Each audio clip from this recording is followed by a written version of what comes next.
aku selalu mendudukkan sebuah cerita itu menjadi dua bagian. Ceritanya sendiri itu tulang belakang. Orang bisa berdiri ada tulang belakang. Cerita itu bisa mengalir sampai saya dimengerti orang itu ada tulang belakang. Itu narasi, tulisan. Nah, untuk supaya narasi itu jadi cantik harus ada fotonya. Jadi dua hal itu saling bertautan. Satu tulang punggung dalam bentuk teks tadi, yang kedua adalah visual sebagai wajah. Kosmetik.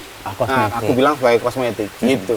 Kalau anakku pulang sekolah, aku sering marah-marah sama dia. Marah dan semarah-marahnya. Tapi aku nggak sadar bahwa ini di rumah, bukan di sana. Dan ketika aku hampir selesai di Reuters, aku sadar itu sebuah kesalahan ternyata. Oh oke, aku harus membawa aku sendiri menjadi cool down. Kayak aku menebus kesalahan masa lalu. Kayak gitu.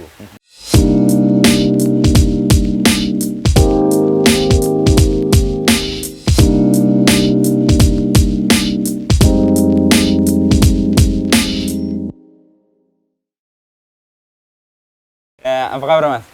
Baik, Ya. baik. Ini kita di tempat yang sangat asri dan sejuk ya, dan suara air ini membuat kita kayak suasananya meditatif nih. Kenapa Mas Bia tinggal di sini setelah sekian puluh tahun berkelana? Mencari sesuatu yang lebih tenang. Oke. Karena jujur aja banyak meliput waktu di Reuters, banyak meliput konflik itu banyak sakit. Maksudnya secara kejiwaan sakit. Terganggu ya? Terganggu. Terus ya ketika aku pensiun, aku bilang, kita udah nggak perlu di Jakarta. Gitu. Aku ingin memperbaiki diri lah. Diri. Karena ketika di Reuters, banyak penugasan konflik, banyak penugasan bencana alam itu membuat sakit. Sakit jiwa, terus orang-orang sekitar itu kena.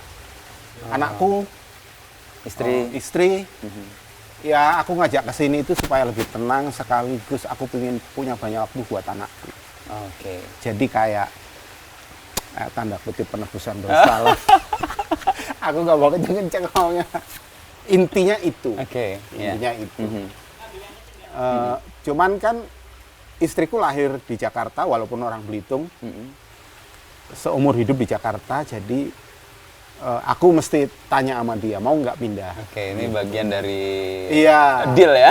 Karena hidup deal. Sudah tidak sendiri lagi. Iya. Oke.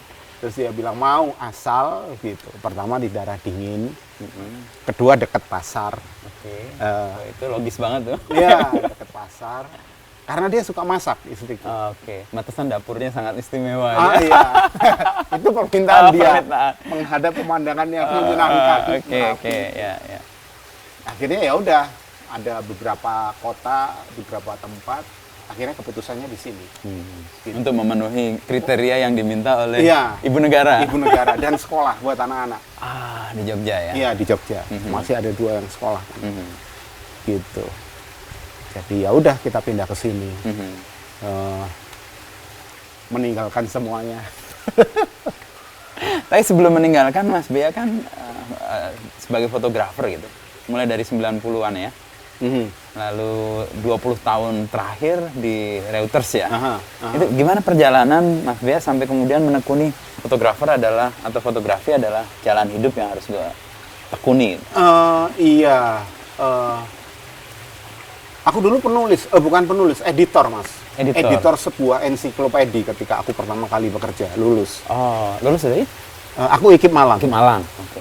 Calon guru dong ini. Makanya. Oke. Terus jadi editor, duduk di balik meja jadi dari jam 8 pagi sampai jam 5 sore. Oke, ngedit. Setahun ngedit, dan aku bilang ini bukan pekerjaan itu. Karena aku suka outdoor activity. Naik gunung, arung jeram. Dulu aku semasa hidup deket banget sama Norman Edwin. Sempat jadi wartawan di Kompas kan. Ya. Nah, kemudian aku harus di luar kerjanya. Yang ketika kemudian aku punya duit, aku beli kamera, terus mulai belajar. Ketika jadi editor, belajar motret. terus ikut teman-teman jalan, motretin mereka, terus aku bilang ini kerjaanku nih. Otodidak sebenarnya. Iya. Di awalnya Di fotografi awalnya. itu. Oke. Ini kerjaanku, aku mau jadi fotografer. Gitu. Karena di luar menyenangkan, interaksi dengan banyak orang, walaupun aku nggak pandai ngomong, kaku terhadap orang baru, tapi aku bisa motret mereka tanpa harus ngomong. Oke. Gitu.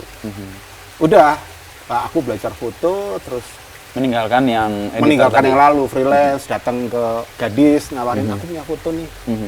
Dulu majalah Gadis ya, Ya. majalah mode, femina. Datang nawarkan, terus nggak ada yang mau. Sampai ke Mutiara, ada Norman bilang, Norman waktu itu udah di Kompas. Oke. Lu datang ke Itu. Mutiara deh, gue teleponin Ati, gitu. Datang ketemu Mbak Ati, foto aja nggak bisa dijual, lu mesti nulis, gitu. Oke. Story-nya ya. Story-nya. Secara tekstual ya. Aku diajarin Mbak Ati itu nulis, diajarin nulis. Editor sama penulis beda dong ya. Oke. Gitu. Iya, iya. Diajarin nulis, oh kayak gini, oke aku nulis. Terus baru artikelku pertama di Mutiara. Terus itu membuat aku, oh berarti aku harus nulis supaya aku bisa motret. Tapi kemudian aku Dengan foto. dengan foto, sehingga aku mencari lowongan fotografer. Terus aku freelance, terus aku udah kerja pertama itu di majalah Suasana, terus pindah ke Gatra fotografer, terus pindah ke Reuters fotografer, gitu. Ya dalam perjalanan itu, buat aku Reuters itu sebuah institusi pendidikan yang baik buat aku. Itu tahun berapa Mas Bia kalau bisa diingat? 2019 kan terakhirnya. Iya, Mulainya terakhir di Reuters 2018. 2018. Akhir, aku masuk 98. Akhir. Hampir 20 tahun ya. Jadi tempat pendidikan Iya, Mas Bia. aku jadi stringer. Aku di Gatra waktu itu udah redaktur foto. Oh, sebelum ke Reuters. Sebelum ke Reuters. Reuters, Cuman ya. ada sebuah pelajaran yang membuat aku bilang, oh ini yang aku butuhkan. Jadi aku lalu menjadi freelance di Reuters, aku keluar dari Editor di foto di Gatra. ya, di Gatra. Ya Mbak ini waktu itu marah sama aku. Kamu gila, gini. Kamu udah dapat gaji segini, sekarang kamu kalau fotomu dipakai baru dibayar, gitu. Terus aku bilang sama Mbak ini aku butuh ini. Jadi kalau di Reuters itu kita habis motret, datang nyalahin film ditanya, kamu tahu ceritanya ini nggak? Motret ini kamu tahu ceritanya nggak? Tahu. Kalau tahu sekarang pilih fotomu, gitu. Mana yang mewakili cerita Iya, itu? kamu pilih 5, begitu. Aku pilih 5, aku serahin editornya. Ini waktu itu ada 3, satu dari Australia, satu dari Prancis, sama Mbak Eni. Setiap kali aku nyerahin, terus ditanya lagi, kamu ngerti ceritanya nggak? Ngerti. Terus dia yang milih. Nah, 2 pilihan itu dia jelaskan. Kenapa diambil? Kenapa kamu milih ini? Ceritanya begini, gitu. Enggak, ini bukan pilihan yang cocok. Gitu. Pilihan yang cocok adalah begini, karena foto ini, karena begini ceritanya, gitu. Nah, pelajaran itu nggak ada di mana-mana pada saat itu kan. Aku bilang, oh aku butuh ini Di Reuters. di Reuters itu. Makanya aku bilang, oh aku harus keluar dari Gatra. Ini aku butuhin pelajaran ini, gitu. Ya udah aku keluar, terus aku bilang sama Mbak Eni karena gitu, terus dia bilang, ya udah kalau keputusanmu udah bulat ya nggak apa-apa, gitu. Akhirnya aku freelance di Reuters, freelance 2 tahun. Aku lupa 2 tahun apa 3 tahun, terus jadi kontrak, terus jadi staff. Mbak Eni udah bilang bahwa ini nggak 10 tahun sekali Reuters mengangkat staff, ya. gitu. Jadi aku nggak ada janji apa-apa sama kamu Untuk jadi staff. untuk jadi staff. Iya, aku paham. Aku bilang gitu. Ya udah, aku jalanin aja. Apa yang membuat Mas Bea untuk berani mengambil keputusan itu padahal nggak ada janji apapun sebagai staff? Aku butuh ilmunya. Aku butuh ilmunya. Aku bilang sama istriku, kamu kerja, ya kita setengah mati sekarang. Aku kerja, kamu kerja. Tapi aku masuk fotografi ini nggak ada sekolah resminya. Aku dapat di Reuters ini. Jadi aku mau keluar Untuk mendapatkan pendidikan informal itu. Iya. Oke, itu yang diperjuangkan Mas Bea. Itu yang aku soal staff atau enggak itu urusan lain gitu. Ya udah aku jalanin itu. Tapi kan dilalahnya malah diangkat jadi staff. Iya, jadi di Reuters itu punya foundation. Oke. Terus dia punya institut kan. Aku tahu, wah beasiswa nih, aku daftar. Jadi stringer di Reuters 3 tahun aku daftar. Terus diterima. Syaratnya cuma satu, harus ada tanda tangan kepala biro bahwa kamu udah jadi stringer sekian tahun di Reuters. Nah, aku datang ke kepala biroku namanya Jonathan Pecher. Minta. Ya, Pak Jonathan, aku diterima ini, aku minta tanda tangan. Itu aku masih ingat Jumat malam. Terus dia lihat gini, terus dia bilang, oh congratulations Bea. Oke, aku akan mengembalikan ini Senin pagi. Banget. Sekalian aku mau ngobrol sama kamu. Senin pagi dia serahin itu sama aku. Ini udah tanda tangan. Silakan gitu. Tapi ada satu hal yang aku mau ngomong sama kamu. Aku butuh staff foto. Paling nggak dalam 3 bulan aku udah harus dapat orang. Gitu. Terus aku mau ambil kamu, tapi kamu ambil ini. Oke, kamu nggak apa-apa. Ambil itu. Ambil ini. Aku harus cari orang lain. Tapi kalau kamu mau menjadi staff, silakan. Tapi aku nggak bisa nunggu kamu setahun untuk menjalani ini, gitu. Nah itu aku bingung antara ambil beasiswa sama jadi staff. Itu Indonesia lagi resesi ekonomi ya. 2000 enggak 98, 99, 2000 itu kan lagi ekonomi. Ya. Turbulence lah itu. Turbulence. Terus, aku nggak konsultasi sama istriku karena aku mikir, waduh, aku putusin sendiri aja, gitu. Nah, kemudian aku Senin, aku tanya sama Jonathan, kapan aku harus memutuskan ini? Gitu. Senin depan. Oh, seminggu. Seminggu. Oh, Jonathan minta itu. Ya, aku kasih. Tapi ini kamu bawa, kalau kamu mau kirim. Tapi sebelum kamu membuat keputusan ini jangan dikirim, gitu. Karena nanti namamu jelek, namaku jelek. Kamu udah sign, kamu kirim, dan kamu membatalkannya. Jadi seminggu itu aku telepon fotografer Reuters yang ada di beberapa negara. Di Australia, di Singapura, di Malaysia, di Bangkok. Itu dapat second opinion? Iya, di Jepang. Karena aku sering ketemu mereka di tim-tim, sering ketemu mereka di Ambon, kerusuhan di Jakarta mereka datang, aku kenal kan. Terus mereka bilang, Bea, yang akan kamu pelajari di institut itu, apa yang kamu lakukan sekarang? Mereka bilang gitu, bagaimana bekerja dalam bisnis komunikasi. Bagaimana kamu harus melihat deadline itu sebagai apa. Bagaimana konsumen membutuhkan foto kamu seberapa cepat. Bagaimana kamu berkomunikasi, atau kita dalam sebuah manajemen yang ketika editornya bilang, Bea, aku butuh foto jam segini, kamu harus melakukannya kayak gitu. Jadi kalau kamu pergi ke institut, ya kamu dapat pelajaran itu, gitu. Ya mungkin kamu senang kamu pergi ke London, gitu. Tapi apa yang kamu pelajari ya sekarang soal itu sebenarnya. Soal itu. Terus aku mikir, iya makin bimbang. Tapi aku pikir, oh kalau aku udah dapat itu, mendingan aku ngambil staffnya, gitu. Aku pikir ya udah aku ambil staff. Jadi yang aku London dibatalkan. Yang ini aku batalkan. Terus aku bilang sama Jonathan, oke, aku terima jadi staff. Terus oke, kamu besok ke bagian HRD, kita tanda tangan besok, gitu. Ya itu mungkin rezeki buat aku ya. Tapi ya udah. Kemudian aku jadi staff. Terus yang ngikutin, asiknya di Reuters itu gini. Kalau aku dapat foto jelek, Jonathan marah. Ini foto apa ini? Dan terbuka. Ke Mas Bea. Terbuka. Di ruang redaksi itu. Sidang. Iya. Oke. Jadi ya ruangan kita kan kubikel tapi terbuka. Terus dia cuma berdiri terus, Bea, what the fuck is picture? Gitu. Kamu motret apa tidur? gitu.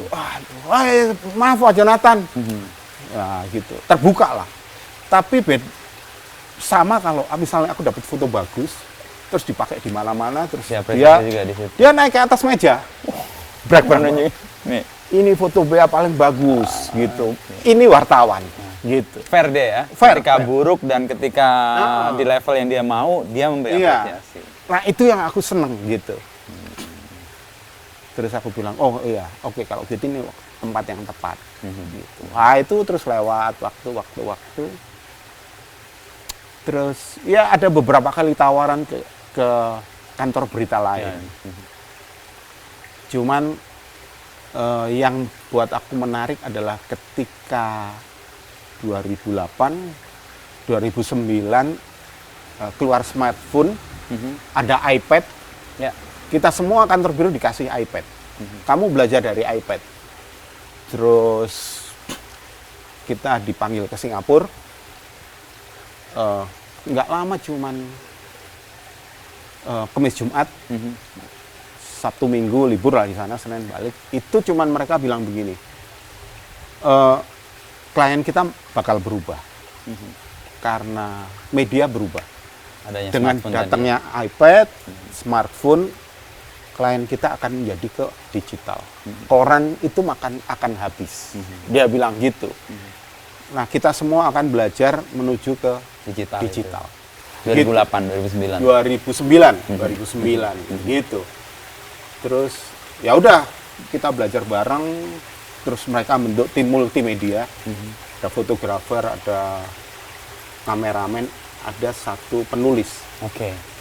Penulis yang bikin cerita, terus kita berembuk online bikin visualnya.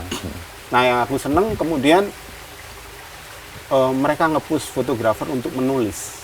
Oh, sesuatu yang beda ya dan nggak dilakukan. Ya foto aja, ini menulis. Iya, menulis. Kita kesulitan kan.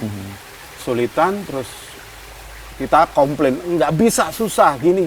Terus Gue fotografer biasanya juga iya, ngerasa, ngapain nge-text nih? Terus Reuters bikin blog for photographer. Oke. Gitu. Terus kamu harus menulis pengalamanmu liputan. Gitu. Nah, itu kan sesuatu yang tidak susah karena kita mengalami kan, gitu. Ya udah, belajar nulis dari bikin blog itu. Bikin blog 2010 harus nulis 1, 2011 harus nulis 2, 2012 harus nulis 3.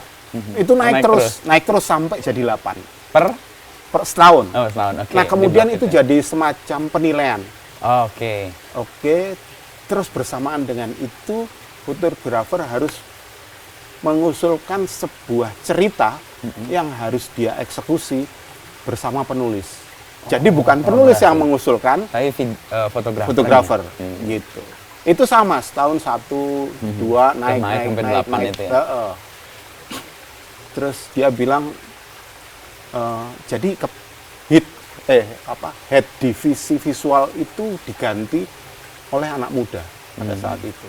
Biasanya kan fotografer senior itu naik. Ini itu diganti. Yang muda. Board director mengeluarkan email, kamu sekarang dipimpin oleh ini. Dia lulusan Harvard, bagian komunikasi. Dia yang akan memimpin kita transisi menuju digital. Kalau kamu nggak mau dipimpin dia, kamu bisa keluar. Langsung seterbuka gitu. itu? Iya, seterbuka itu. Oke. Gitu. Itu tantangan transformasi ya? Tantangan transformasi. Yang kemudian dia ngasih blog, nyuruh kita bikin nulis, kayak gitu. Dan ketika kemudian keluar media sosial, terus media sosial menjadi sangat kuat, kemudian buat aku pribadi, pelajaran menulis di situ itu terbukti. Menjadi bekal untuk Mas Bea menggunakan platform media sosial itu? Iya. Dan kantor udah bilang, kalau lu nggak bisa bikin story, lu ke depan lu akan habis. Kemudian Reuters menyediakan sebuah kanal namanya Wider Image, di mana fotografer harus bercerita di situ. Dia harus bercerita, dia harus memotret, bikin story, ya pitching segala macam. Termasuk ya ada cerita jembatan Indiana Jones itu, terus aku bikin cerita. Banyak sih kulit ular jadi tas. Ya, yang di Jawa Barat ya? Iya, Jawa Barat. Terus adu bagong, kayak gitu-gitu itu. Nah, kemudian memang playnya bagus dan mereka suka gitu. Nah, buat aku, kemudian aku sadar apa yang dibilang bahwa ketika mereka ngasih iPad itu, mereka bilang beberapa tahun ke depan foto single nggak akan laku. Mereka bilang. Foto series atau foto story yang akan kuat. Foto stories yang akan dibutuhkan. Lu motret single tahun depan, beberapa tahun ke depan nggak akan laku, nggak ada yang make. Dia bilang gitu. Jadi stop bikin foto single, gitu. Terus bergerak ke foto story itu. Gitu. Ini yang kemudian Mas Bia juga jadikan pijakan untuk semua karya-karya yang dibuat ya, stories. Iya. Visual storytelling itu ya. Iya. Nah kemudian ketika aku pensiun dari Reuters, ya, aku masih di Reuters, banyak fotografer mulai di layoff kan. Mereka selalu nanya, wah, aku bilang sekarang zamannya freelance, lu mesti freelance, sama lu mesti lihat bahwa ke teman-teman ini media berubah. Aku bilang gitu. Kalau kita nggak berubah kita habis, gitu. Bulan lalu masih ada yang telepon, bukan bulan lalu, minggu lalu. Komplain atau minta saran? Iya, Mas. Mediaku tutup nih. Gimana ini? Aku harus bagaimana gitu. Aku masuk sana, masuk sini, mereka nggak butuh fotografer. Jadi fotografernya udah hilang gitu. Terus baru aku cerita, fotografer nggak hilang gitu. Nggak hilang, cuman medianya berubah. Kita harus berubah gitu. Nah itu yang aku jalani ketika aku kemudian keluar dari Reuters. Ya, aku tetap bikin cerita. Karena aku nggak punya tempat ya, aku punya tempat di Instagram tak bikin tempat itu. Jadi platform gitu. Ya, untuk platform menunjukkan. Aku bilang sama temanku, kamu belajar dari Instagramku, gitu. Semua perusahaan yang punya media sosial dia butuh cerita, dan sekarang yang dilihat orang adalah visual, karena zaman sekarang anak-anak paham visual dulu. Bukan paham narasi. Ya. Ketika visual itu menarik, orang akan masuk dalam narasi, gitu. Gitu yang Mas Bin. Iya, lu belajar nulis ya. Gitu. Ya, dan itu yang aku jalani. Jadi kalau aku nggak ada kerjaan, aku cari sesuatu, aku tulis buat Instagramku aja. Dan sekaligus memancing orang, atau ketika aku cari pekerjaan aku bilang aku bisa nulis gini, kamu butuh nggak? Ya, kayak portfolio juga ya? Kayak portfolio juga. Nah, Mas Bia lakukan itu sebenarnya kan bukan hal yang pertama ya. Orang lain melakukan duluan, misalnya untuk foto-foto yang kemudian sangat punya dampak gitu ya, kayak jembatan di Pandeglang itu ya, Indiana Jones, lalu badut ketika pandemi, lalu yang story yang terakhir soal ganja itu. Apa yang membuat kuat foto yang kemudian Mas Bia olah dan kemudian berdampak menurut pengalaman saya? Gini, aku selalu mendudukkan sebuah cerita itu menjadi dua bagian. Ceritanya sendiri itu tulang belakang. Kalau orang bisa berdiri ada tulang belakang. Nah, cerita itu bisa mengalir sampai saya dimengerti orang itu ada tulang belakang. Itu narasi, tulisan. Nah, supaya narasi itu jadi cantik, harus ada fotonya. Kayak aku supaya kelihatan gagah, ya pakaianku harus mendukung itu. Gitu. Jadi dua hal itu saling bertautan. Satu tulang punggung dalam bentuk teks tadi, yang kedua adalah visual sebagai wajah. Kosmetik. Nah, aku bilang sebagai kosmetik, gitu. Nah, itu yang nggak disadari fotografer, gitu. Nah, jadi intinya kita harus tahu esensi cerita, ceritanya kayak apa, Terus dari cerita itu kita harus bikin visual kayak apa. Oh, Nah, oke. tapi di visual ini kan cuma kosmetik. Membuat orang berimajinasi. Tetapi intinya ada di teks itu. Supaya imajinasinya nggak lepas, Iya. atau nggak liar gitu, Iya. atau diberi konteks yang tepat gitu. Iya, gitu. Nah, itu yang nggak banyak dilakukan teman-teman lah. Di fotografi. Gitu, di fotografi, gitu. Ini yang Mas Bea pelajari di Reuters sebagai kecakapan yang harus komplement dengan kemampuan fotografi itu. Iya, iya. Dan itu menarik, maksudnya dengan membuat satu cerita, aku kan belajar. Oh, paham cerita, oh gini. Itu kayak semacam apa ya? Semacam ilmu yang didapat dari pengalaman lah. Oke. Gitu. Tapi kan itu menuntut kerja-kerja yang lebih intens dan lebih keras ya. Iya. Karena iya. biasanya kalau foto ya, apalagi cuma single shot datang acara, kayak tadi Mas Bea dimarahin, lu tidur ya moto ini ya, moto datang udah setor. Ini kan enggak, berarti lo harus ada di situ, syukur-syukur bisa sangat terlibat, lalu kemudian bikin kayak seriesnya. Benar ya? Itu kan kerja yang lebih keras kan harusnya. Iya, iya. Ya itu yang dituntut dari kita karena perubahan zaman, gitu. Kalau lu nggak mau ngelakuin itu ya lu lewat aja, gitu. Yang paling utama sebetulnya apa yang dibilang Mas Inu tadi itu, intens di cerita itu, berkomunikasi sama orangnya sehingga kita bisa menarik rasa dia kayak apa sih. Empati itu nggak bisa dikeluarkan di visual, bisa juga dikeluarkan di narasi, gitu. Oke, ya. Kayak gitu. Atau dua-duanya lalu saling terhubung. Kalau kita nggak intens di situ, kita nggak bisa nangkep Nggak itu dapet kan. juga, Iya, kayak ceritanya Mas Inu di SBY lah, gitu kan. Ya, harus intens dan ada di situ ya, di Iya. lingkungan itu dengan sadar memilih ya. Iya. Oke. Kayak gitu. Nah, itu kan kerja-kerja yang melelahkan sebenarnya.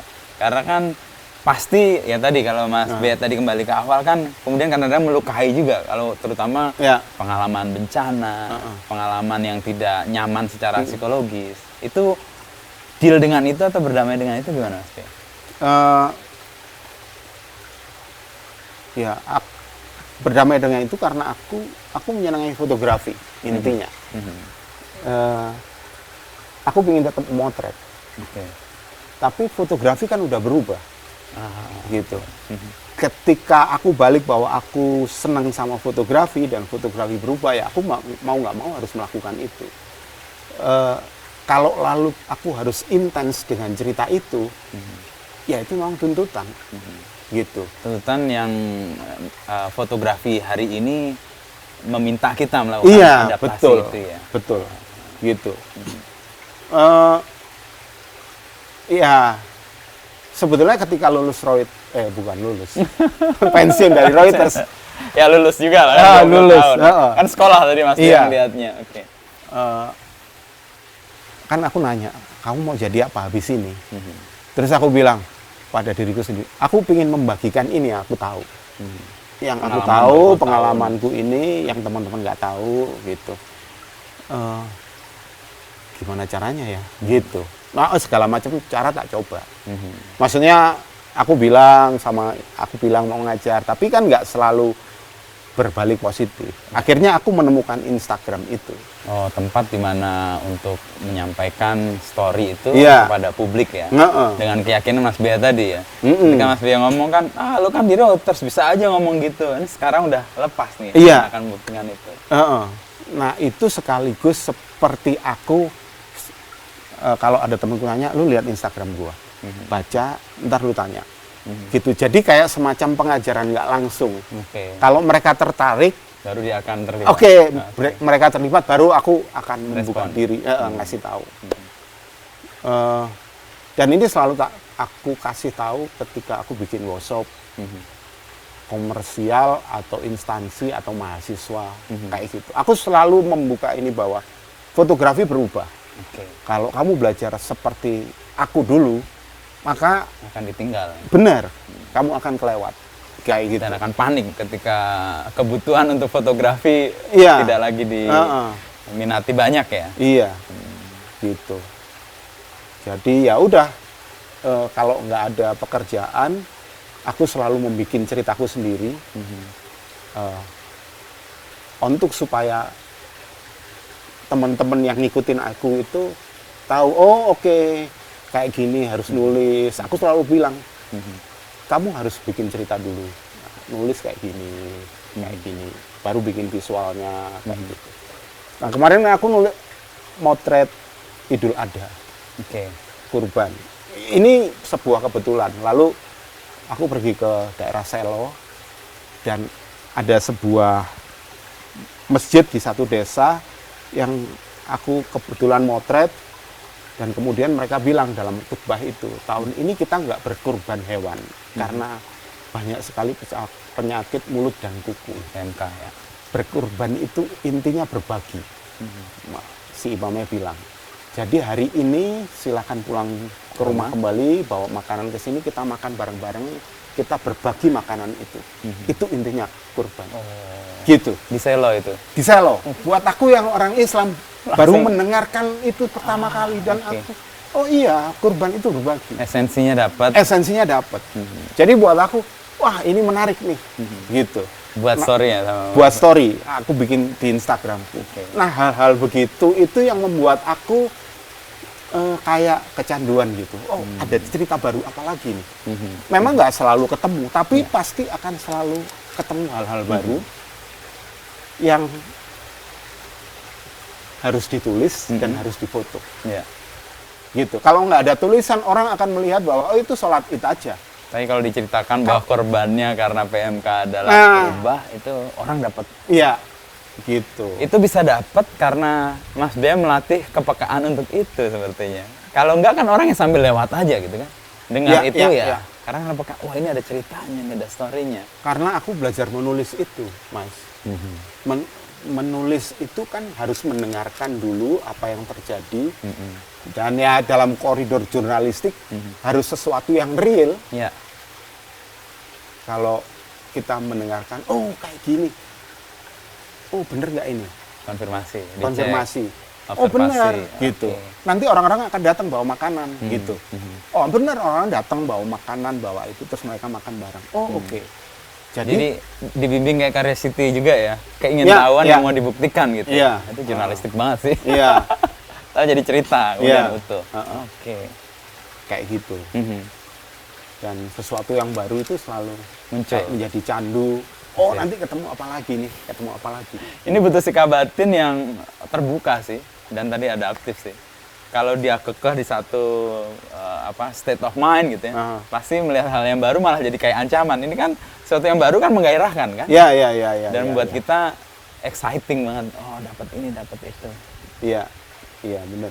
Tadi Mas Bea menyebut di awal kan, balik ke awal tadi, di rumah ini adalah kayak healing gitu. Ada situasi di mana ini penebusan atas banyak hal, penyembuhan juga. Ada pengalaman di mana Mas Bea punya pengalaman jurnalistik yang menekan dan punya dampak cukup panjang gitu?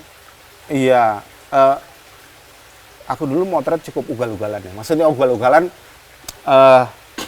apa itu kalau orang-orang nggak berani, aku hitung, aku bisa masuk. Kalau konflik ya, aku akan masuk, motret dan keluar gitu. Aku punya hitung-hitungan sendiri. Jadi misalnya kayak ke Gunung Api, ke Sinabung, hal yang sama. Dan itu kayak sebuah candu buat aku. Melakukan sesuatu yang berlebihan.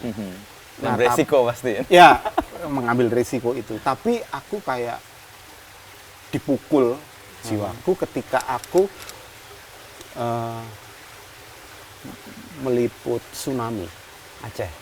2004 Desember. Ya, 2004. Itu aku 6 minggu.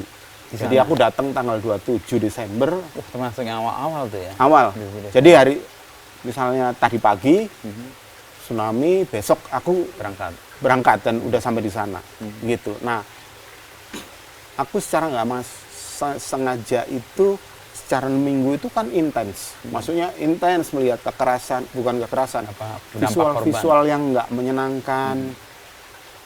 Dan ketika aku balik ke Jakarta, ketika aku pulang, ketika orang bersenang-senang, aku mikir kok kamu bersenang-senang ya, gitu. Ini banyak orang kesusahan kok kamu bersenang-senang, gitu. Orang ketawa-tawa di warung, terus di rumahku orang happy-happy, gitu. buat aku sesuatu yang aneh. Gitu. Karena 6 minggu itu. Ya. Terus tapi sebaliknya ketika aku mendengarkan lagu-lagu yang diputar di sana di Aceh. Dan diputar lagi di Jakarta, aku nangis. Oh, apa memori itu? Memori itu keluar. Memori sedih.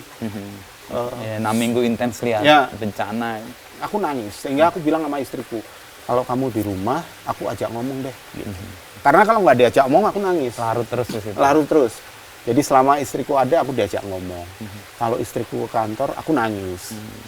Terus kalau anakku pulang sekolah, aku sering marah-marah sama dia. Karena sesuatu hal yang nggak sama-sama persepsiku. Sensitif jadinya. Sensitif. Jadi misalnya gini, aku lama nggak ketemu anak, terus dia belajar, aku nungguin gitu. Karena aku happy lama nggak ketemu, aku nungguin. Gitu. Terus misalnya, ini contoh real, pensilnya jatuh di bawah meja. Terus anakku kan pingin bermanja-manja ya. Pak, pensilku jatuh, Pak, hilang nih, nggak tahu ada di mana. Mungkin dia ingin ngajak aku nyari. Tapi aku nerimanya nggak kayak gitu. Aku nerimanya orang di Aceh itu kehilangan orang tua, kehilangan rumah. Mereka nggak rewel tuh kayak kamu gitu. Kamu kehilangan pensil aja rewel gitu ya. Terus aku marah sama anakku. Marah dan semarah-marahnya. Ini kamu cengeng banget. Cari di situ. Kalau nggak ada, ayo kita beli. Nggak usah kayak gitu. Nggak usah cengeng gitu. Dan aku marah. Gitu. Tapi aku nggak sadar bahwa ini di rumah, bukan di sana. Tapi aku menempatkan ini di sana. Dan kemarahan itu berlanjut gitu. Sama istriku jadi suka marah juga. Karena sesuatu hal yang kecil gitu. Kecil. Ya, memicu. Aku balik lagi ke sana. Kok orang di sana nggak apa-apa, kok kamu kayak gini aja rewel. Jadi sesuatu yang besar gitu. Naruh barang, naruh keset. Yang sebetulnya ya udahlah, ini kan istriku pingin bagus. Aku kok kaset masih bagus, kamu katanya udah jelek. Jadi ada banyak kemarahan yang tumpah di rumah. Gitu. Dan itu membekaskan di anak-anak.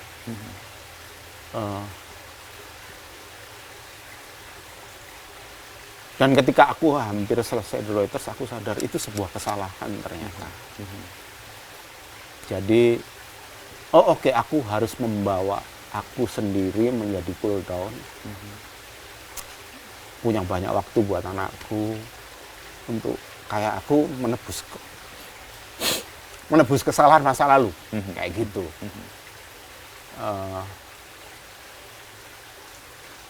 Mungkin orang bilang itu perasaan kamu aja. Anakku yang terakhir ini kan mendeklar dirinya sebagai pencipta lagu. Yang dia bikin dalam satu album pertama itu soal itu. Korelasi dengan ya, pengalaman soal bahwa di rumah ribut. Aku suka marah, orang tua berantem, gitu. Terus aku sebagai anak-anak, aku lari kemana? Musiklah jadi saluran. Musik jadi saluran. Jadi aku merasa, ketika lagu itu tercipta, aku dengar, benar ternyata. Tersentuh ya? Ya. Itu terreflek ke anak, dan anak ada medium baru untuk menyampaikan keresahannya. Iya, gitu. Jadi, ya ketika aku pensiun lalu aku mau lebih menenangkan diri, lebih dekat dengan anak-anak. Itu bagian dari proses penyembuhan itu ya. Tapi dalam hari-hari ketika Mas Bia menjalani itu dan beban psikologis karena Aceh, saya juga kesana waktu itu, emang itu menekan sekali. Cuman 2-3 hari ini, bayangin 6 minggu ya, dan itu intens di awal kan. Itu bagaimana Mas Bia deal dengan itu semua? Aku dikirim ke psikiater sama kantor. Sampai sedemikian? Terus mereka bilang, setelah wawancara 3 jam, mereka bilang, kamu berani nggak balik ke Aceh? Berani, aku bilang gitu, nggak masalah. Ya udah, kamu balik ke Aceh. Tapi kamu harus memilih liputan. Memilih liputan yang tone-nya positif. Aku tanya, kayak apa positif itu? Misalnya orang mulai bangun rumah lagi. orang mulai bekerja lagi. Terus orang ketemu anaknya, kan banyak orang tercerai-berai. Ya. Ketemu anaknya. Atau kalau bisa kamu ikut sebuah LSM yang mulai membantu anak-anak orang-orang di sana untuk bangkit. Gitu. Oh, oke. Apa reasonnya itu? Untuk mengimbangi? Untuk mengembalikan tone positif dari tone negatif yang selalu mengungkungku dalam 6 minggu itu. Intens banget itu ya? Iya, intens itu. Jadi kamu harus membawa ke alam sadar kamu bahwa oke, mereka mulai bangkit, mereka mulai seneng. Ketika kamu balik lagi ke Jakarta melihat sesuatu yang menyenangkan, kamu nggak terbayang-bayang ke sana, nggak komplain. Terus aku bilang kantor, oke ya udah kamu balik lagi 6 minggu lagi, gitu. Dan itu berhasil atau cukup susah juga? Berhasil tapi nggak 100%.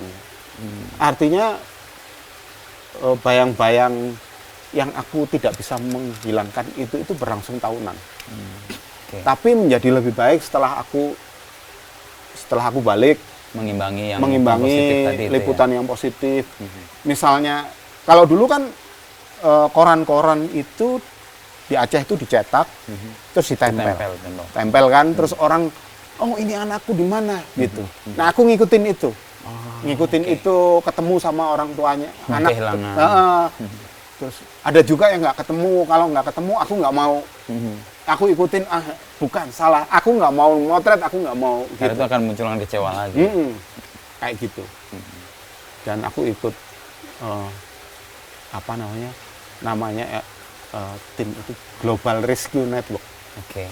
Ada dokter, ada perawat, pendampingan ya. Ada guru. Mereka masuk, terus mereka membangkitkan lagi semangat yang down. Mereka memberi bantuan, mengoperasi, terus ngajak anak-anak bercanda. Aku ikut itu mereka sebulan. Iya.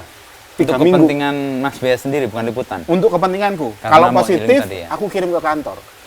Kalau enggak, ya udah aku ikut aja sama mereka. Untuk proses penyembuhan. Untuk proses penyembuhan, gitu. Dan itu menaikkan taraf rasa bersalah itu menjadi lebih bagus sih, gitu. Tapi jujur aja itu nggak hilang sampai sepenuhnya. Ya? Sepenuhnya enggak. 2018 tahun terakhir aku di Reuters itu aku ngeliput Danau Toba. Oke. Sedih kan? Terus ada gempa Lombok. Ya. Aku pergi lagi, sedih lagi. Terus ada gempa Palu. Ya, aku udah setengah hati mau berangkat, tapi kantor bilang ini nggak ada orang, kamu berangkat. Oke, berangkat. Terus ada Air Asia. Air Asia jatuh di laut tuh, udah 4 setahun itu. Dan aku udah berat banget karena di Air Asia itu ada saudara iparku juga, jadi lebih personal gitu. Ya. Nah terus terakhir ada tsunami di Anyer. Terus aku di tsunami di Anyer, aku udah bilang sama kantor, aku angkat tangan, aku nggak mau ngeliput. Karena sebentar lagi aku pensiun, aku nggak mau balik dalam situasi yang kayak gini. Ya. Kecuali kamu mau membiayai aku berobat, tapi enggak, aku bilang, aku nggak mau ngeliput itu, aku udah nggak mampu, aku bilang gitu. Jadi aku dengan sadar bilang bahwa aku nggak mau, gitu, udah karena cukup. pasti akan mengganggu psikologis itu ya. Jadi aku nggak liputan tsunami Anyer karena aku tahu, udah cukup, buat aku cukup, sedihnya udah cukup. Gitu. Hal-hal kayak gini tuh dialami umum oleh fotografer atau enggak menurut Mas Bea? Atau ini resiko dari Mas Bea mau melibati sebuah cerita atau sebuah kisah secara intens? Ini kan bagian dari resiko. Iya, mungkin itu. Tapi nggak tahu secara umum. Tapi ketika aku ketemu James Nahwe 2016 di Aceh, ya aku kenalan dia ketika aku masuk Reuters. Oke. Legend tuh. Ya, aku tanya sama dia, aku pengen kayak kamu, motret di dunia internasional, gimana caranya? Gitu. Nah, dia yang menyarankan ke wire service itu dia. Oke. Nah, kemudian 2016 aku ketemu beberapa kali, 2016 aku ketemu di Aceh. Ngobrol begini, dia nanya, "Bea, kamu punya keluarga?" Gitu. "Punya, anakku 3." Gitu. Terus dia bilang, oh kamu bisa ya, gitu. Amazed juga ya. Iya. Pasti akan mengganggu menurut dia. Bea, come on, gitu. Kamu tahu pekerjaan kita kayak apa? Kamu nggak punya problem. Dia udah mendetek itu Iya, ya di awal. punya. Aku bilang gitu. Oh, family kamu hebat banget. Dia bilang gitu. Aku nggak menikah karena aku tahu aku akan ke sana. Resikonya sedemikian besar. Dia cuma bilang, oh keluarga kamu hebat. Gitu. Nah, dari situ aku sadar, oh iya. Maksudnya orang-orang siapapun yang intens gitu akan terpengaruh oleh itu. Persis, ya. Gitu. Energinya kan terpancar tuh, apakah negatif apakah positif. Dan ada beberapa fotografer, reporter di Reuters kan mengalami itu. Dan itu menjadi pembicaraan terbuka di kantor gitu kan. Ada yang lalu lari ke narkoba untuk menghilangkan itu, Ya. gitu. Tapi penyakit itu dibicarakan terbuka. Ya bukan terbuka secara email, tapi kalau kita ketemu Disampaikan. Iya. Tapi kalau anak-anak sekarang kayak mental health-nya terganggu ya, kena mental lah gitu ya. Iya, kayak gitu. Ya, tapi alhamdulillah aku lolos. Aku anggap aku lolos. Meskipun tadi ya anak menjadi dalam tanda petik korban Iya, keluarga dan ya. istri. Gitu. Untung nggak lari ke narkoba, atau rugi kan? Dulu iya. Oke. Dulu iya, tapi nggak dalam jangka waktu lama karena aku sadar Itu oh, merusak. ini cuman monster dalam bentuk yang lain. Oke. Tidak Gitu. mengatasi secara mendasar ya. Iya. Dia hanya melarikan aja. Melarikan ke sementara monster aja. yang lain. Itu hilang dan beberapa wartawan terjebak di situ. Karena mungkin memang susah banget keluar dari pengalaman psikologis yang menekan kayak tadi itu ya. Iya. Iya. Ini nggak bisa memindahkan perspektif. Oh, aku sekarang udah di tempat yang baik-baik aja. Kehidupan biasa gitu. Agak susah Iya. gitu. Makanya Mas Bea sendiri juga punya kesadaran bahwa gue nggak akan masuk situ lagi deh, karena pasti akan mengganggu dan Ya. pasti kecenderungannya Mas Bea untuk intens itu kan mau nggak mau otomatis akan menyerap energi juga kan. Iya. Iya. Nah, tahu sampai batas itu Mas Bea apa penandanya atau alerting system di badannya itu? Males motret. Oh, Ini udah nggak menggerakkan ya? iya. Enggak, aku udah nggak bisa melihat sedih-sedih. Gitu. Karena motret itu melihat sedih, lalu masuk di jendela bidik, lalu kan kita melihat ujung-ujungnya itu, oh ada gambar ini, dampaknya ini, oh ini jelek, ini dampaknya ini. Maksudnya melihat detail ya, gitu. Dan melihat detail itu lalu terekam dan tersimpan gitu, kayak gitu. Dan itu yang agak susah dihilangkan. Ya, dan itu kayak jadi alerting system juga di badan. Oh, enggak deh, gua nggak akan ke Iya. situ lagi. Ketika mau motret, aduh ntar lihat, enggak deh, udah cukup, udah, gitu.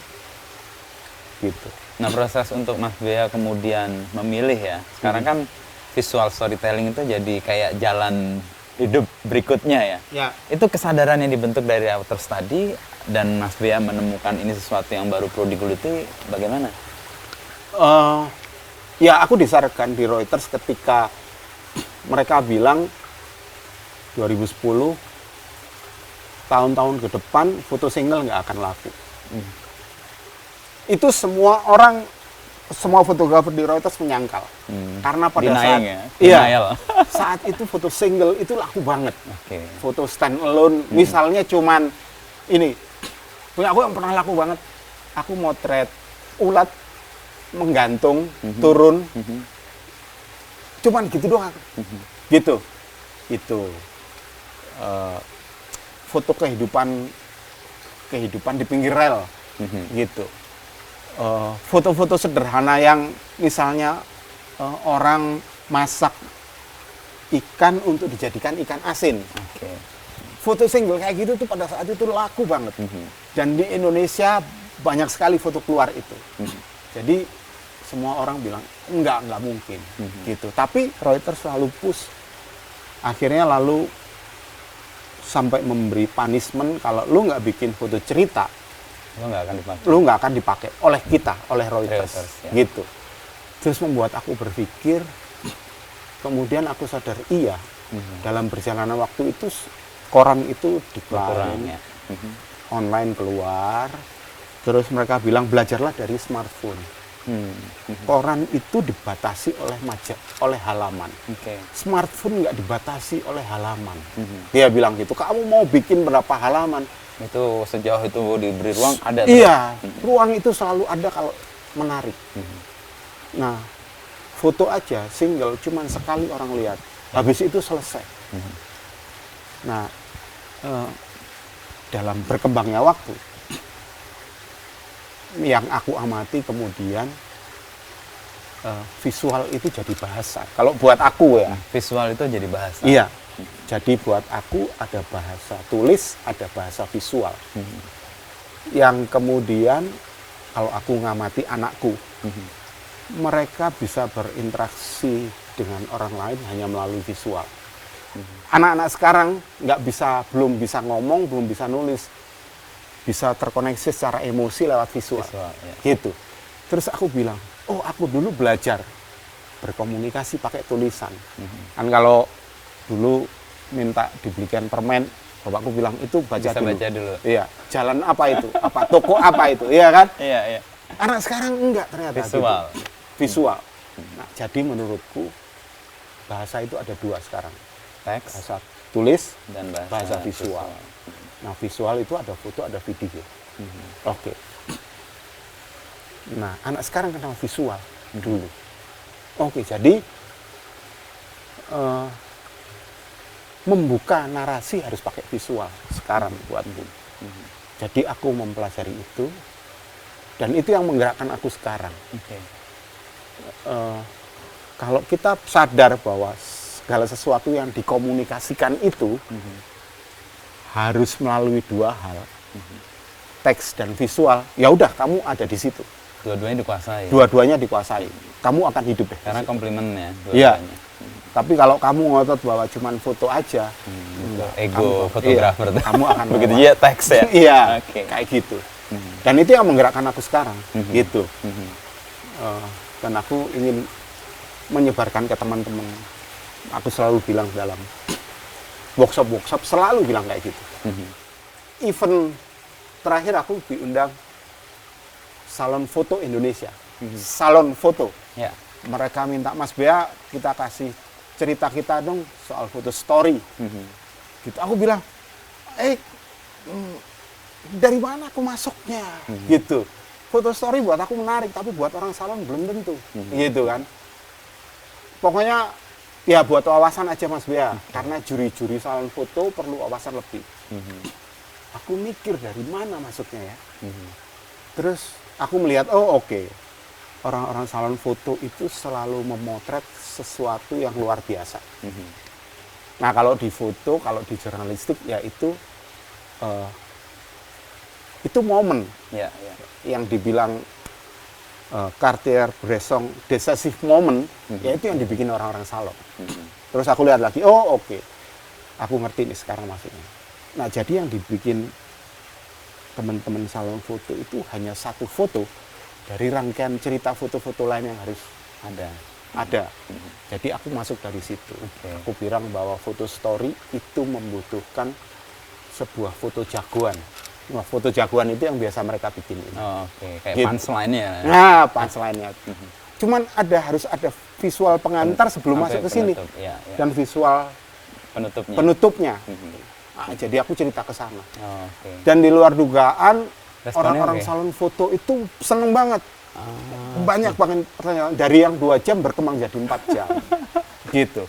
Nah, buat aku lalu semacam meneguhkan bahwa, sekarang jadi zamannya storytelling. Visual itu ya. Iya, visual. Kayak gitu. Ini membuat Mas Bea nih, tadi kan awal fotografi karena belajar manual ya, karena mau orang lapangan gitu. Terus kemudian mendapatkan pengalaman yang sangat intens di Reuters dan bahkan pengalaman psikologis yang sangat mengganggu tadi ya. Itu kan sesuatu kenikmatan seperti yang diharapkan dulu, tapi sekaligus kayak hukuman ya. Karena memberikan dampak yang panjang ternyata sampai sekarang. Dan sekarang Mas Bea menekuni sebuah hal yang mungkin nggak baru-baru banget, tapi baru disadari, dan visual storytelling ini sesuatu yang yang harus dikedepankan. Apa yang membuat Mas Bea komit dan konsisten di satu bidang itu dan tumbuh di situ? Apa ya? Mungkin karena aku mencintai fotografi kali ya. Oke. Iya, karena aku mencintai fotografi. Cinta itu bisa mengorbankan banyak hal ya. Iya, dan fotografi kan bergerak. Buat aku, fotografi itu ilmu terapan. Dia bukan ilmu murni. Oke. Ilmu terapan itu Adaptif pasti. adaptif, gitu. Berubah. Iya. sesuai tuntutan. Berubah sesuai dengan zaman, tuntutan begini. Kita harus merespon apa? Iya. Itu yang menyenangkan, Mas Bea. Itu yang buat aku menyenangkan. Dan aku ikutin terus. Maksudnya, aku ikuti karena aku mencintai itu. mencintai itu.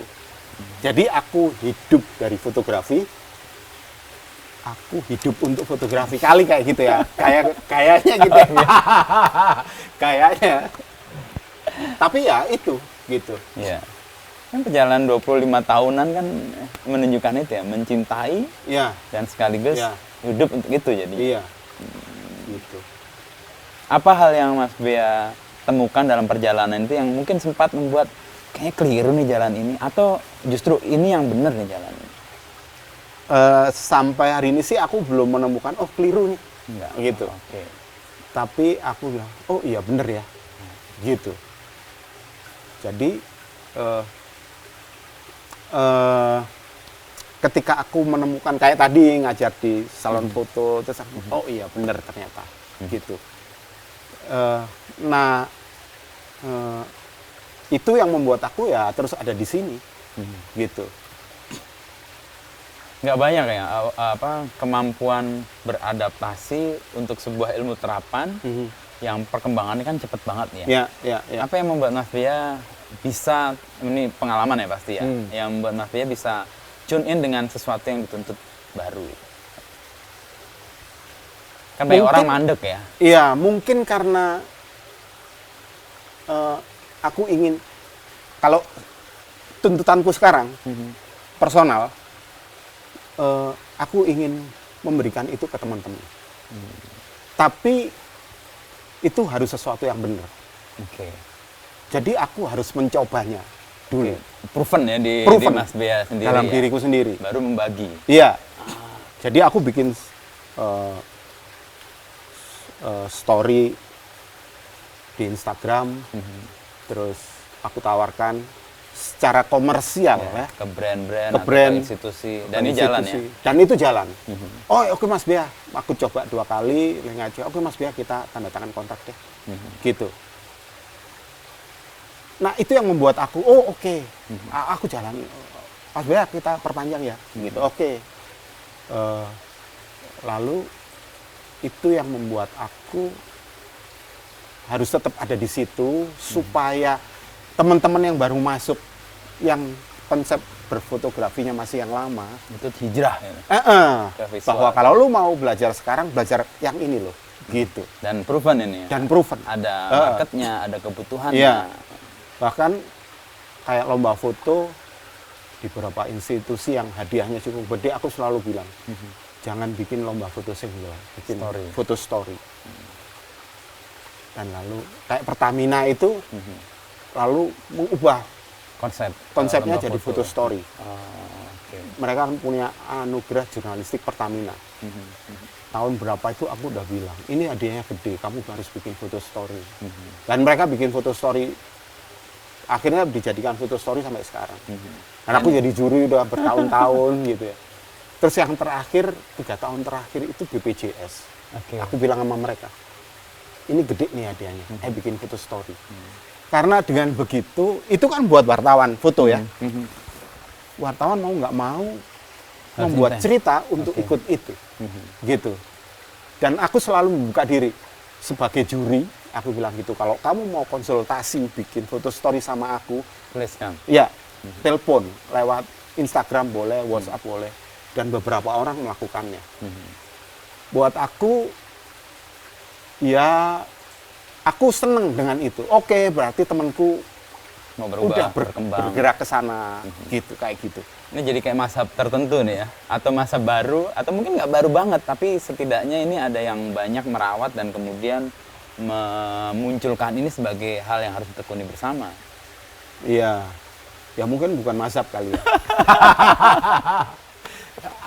Aku nggak berani bilang mazhab. Cuman aku happy aja ketika ada teman konsultasi, terus kemudian ketika mereka di lomba itu mereka menang gitu. Aku walaupun aku ngajar, maksudnya ngasih tahu secara personal, aku nggak pernah ngasih privilege ya. Ketika aku Semua jadi juri, sama, ya. semua sama. Tutup mata lah itu. Iya. Untuk fairness ya. Dan ketika misalnya, yang terakhir itu anugerah jurnalistik Pertamina itu bahkan foto story jadi best of the best dari semua. Dari tulis, dari TV, jadi karena itu mencakup semua kan, visualnya dapat, teksnya dapat, dan imajinasi orang dengan story itu akan dapat. Saya baru ngeh, di Kompas itu kan Kompas Minggu ada foto seri yang di halaman belakang. Itu selalu menarik sebenarnya. Dan memang itu yang kemudian menjadi lahan bagi fotografer untuk menunjukkan intensitasnya pada satu isu dan kekuatan dia membangun cerita dari tadi gambar yang cuman kosmetik tapi tulang punggungnya adalah story-nya tadi. Betul. Ya, jadi fotografer itu sekarang bisa bertahan kalau kamu jadi pencerita. Gitu. Kalau kamu nggak jadi pencerita ya kamu habis sama anak-anak hobi itu. Karena mereka lebih canggih, lebih militan, lebih punya tapi satu hal yang mereka nggak bisa bercerita. Gitu. Menjalani koridor jurnalistik itu loh. Mendengarkan orang, konfirmasi benar apa enggak, kalau benar ini tak tulis. Kan koridornya cuma itu. Gitu.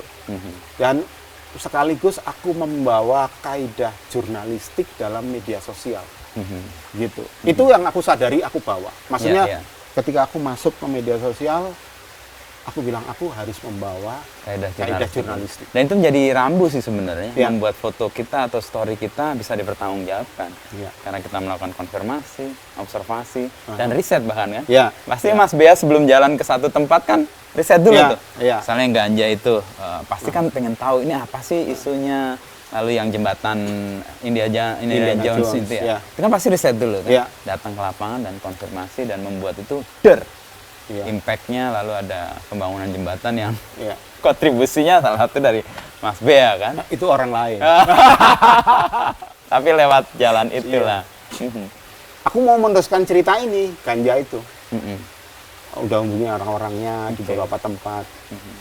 Gitu. Itu akan tak terus. Maksudnya ya aku akan melanjutkan cerita itu lah. Apa yang mendorong Mas Bea?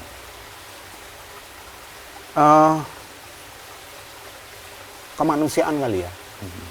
Gini, aku jadi bapak. Paling nikmat itu jadi bapak kalau anak tidur di pelukan. Terus kemudian kita melihatnya dia belajar jalan, belajar lari. Terus kita menaruh harapan di situ. Nah, orang-orang dengan cerebral palsy itu berdiri aja nggak bisa. Gitu. Dan yang menderita itu nggak hanya orang kaya, banyak orang miskin. Aku udah mengalami itu, bahagia itu. Aku yakin orang tua itu juga ingin melihat anaknya kayak gitu. Sekedar berdiri. Syukur-syukur bisa melangkah. Gitu. Nah, yang memicu sebetulnya aku bikin cerita itu adalah aku ingin juga orang tua itu merasakan bahagia itu. Jadi orang tua. Gitu. Apa yang aku bisa bantu dengan foto dan story dan story itu aku ingin lakukan. Kalau cerita itu udah jadi, aku ingin datang ke perusahaan yang punya CSR, kamu bisa bantu. Itu jadi kayak panggilan sebenarnya. Ya bisa panggilan. Tapi buat aku sesuatu yang mengasihkan sih, gitu. Kayak gitu. Dan lewat story itu memberi dampak dan syukur-syukur menggerakkan banyak pihak untuk punya keprihatinan yang sama. Benar. Ya semoga itu bersambut gitu. Dan di tempat ini kayaknya produktivitas akan berkembang nih. Amin. Dan proses untuk tadi healing dengan keluarga dan anak mudah-mudahan akan menjadi lebih mudah karena juga anak sekolah di sini kan ya. Dan istri kayaknya udah mulai lihat dapur yang lihat pasar deket, lalu hawa sejuk di sini Dan pengalaman kuliah di IKIP tadi akan dipakai nih jadi pengajar nanti. Dulu apa? Kuliah apa, Mas? Aku dulu teknik bangunan. Oh, teknik bangunan. Ya. Oke. Teknik bangunan. Terus sempat ngajar di STM. Aku cuman bilang, wah gaji segini buat bensin aja nggak cukup. Gimana mau berkembang gurunya? Wah tutup. Kerja di proyek. Oke. Kerja di proyek jalan. Aduh, suap gila-gilaan ya. Nah, baru lulus udah kena gitu, enggak, ini enggak baik. Aku ditinggal. Oke. Tapi paling nggak bekal atau metodologi mengajar di Oh, IKIP iya. itu dipakai Iya. untuk menjelaskan visual storytelling kepada khalayak. Iya, dan yang paling bagus itu pengalaman yang diajarkan karena udah proven kan. Ya, persis. Gitu. Ketika kamu memiliki sesuatu yang sudah terbukti, kamu ngomong itu tuh orang percaya dan otoritasnya kuat. Iya. Dan Bea salah satu orang yang punya otoritas itu. Waduh. Makanya saya datang ke sini. Wes. Jauh-jauh. Thank Terima you Mas kasih Bea. banget. Nih, saya juga makasih nih. Kita Terima nggak kasih kerasa udah sejam lebih dan nggak hanya Mas Bea nih yang atau audiens yang dapat sesuatu. Saya dapat sesuatu. Berapa insight nih? Oh, Tadi alhamdulillah. storytelling. Saya makin yakin bahwa kekuatan ke depan sebagai pencerita itu emang akan menjadi kecakapan yang harus dimiliki untuk banyak profesi sih. Ya. Nggak hanya fotografer, nggak hanya jurnalis. Iya. Dan perusahaan-perusahaan itu secara terbuka mencari itu. Pencerita itu ya. Iya, storyteller. Gitu. Karena ketika aku jadi ambasador Fuji Film kan. Oke. Terus suatu hari Fuji Jepang bilang, kita punya kamera baru medium format. Kalian semua ex-fotografer harus pitching untuk bisa mengerjakan proyek ini. Oke. Dan aku pitching. Ya. Dan mereka suka karena aku bercerita di situ. Bercerita tentang orang hutan. Bukan cuma motret, tapi kenapa aku motret itu. Dan bagaimana orang hutan sekarang gitu. Mereka suka karena itu. Oke, ceritanya itu. Ceritanya itu. kekuatan itu. Dan kemudian mereka, oke, kamu kerjain lagi sekarang, kamu cari gajah. Oh. Gitu. Ya tahun ini aku bikin tapi belum keluar. Nah, mereka suka karena ceritanya itu. Gitu.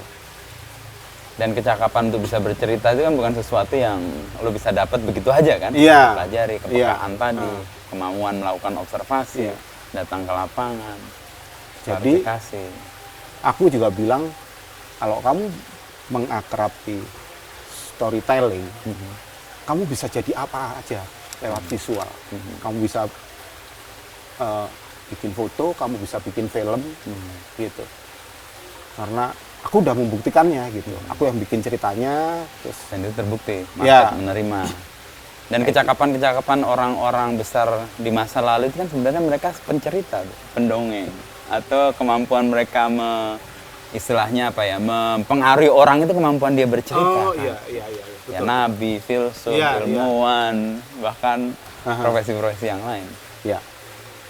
Ya kita support lah. Saya mau belajar kelas visual storytelling yang Mas Bea. Nanti kita buka Jangan dong, kelasnya. nanti diketawain. Oh enggak dong, visualnya aku harus belajar. Gitu Mas Bea, thank you. Oke. Udah nih, Ya. udah agak terang nih, Terang. panas nih sekarang.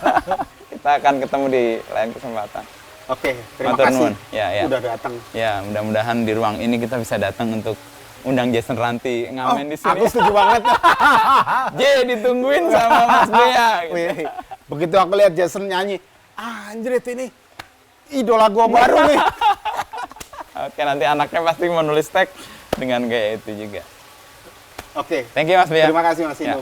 Ya. Kita lanjutin tehnya belontang ini. Ya, belum tahu.